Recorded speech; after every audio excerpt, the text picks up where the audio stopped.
ვისაც გაინტერესებთ მეგობრებო 2025 წლის მეხუთე სერიაზე თუ როგორ მოძრაობს ასევე უკანა ბორბლები მოხვევის დროს თუ როგორ ეხმარება გაჩვენებთ ეხლავე თუ როგორ გამოიყურება ეს მთელი სისტემა. აი ხედავთ რომ ელექტროძრავი აყენია დაახლოებით ისეთი როგორც წინ. რა თქმა უნდა ზუსტად ისეთი ვერ იქნება, იმდენი მოხვევის კუთხე ვერ იქნება, ეს მინიმალურ მოხვევაზეა გათვლილი.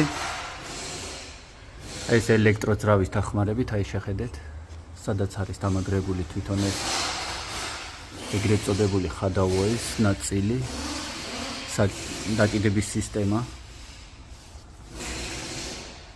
მინიმალურად გვაძლევს იმის საშუალებას, რომ ან მარცხნივ ვამოძრაოთ ეს დაკიდების სისტემა, ან მარჯვნივ.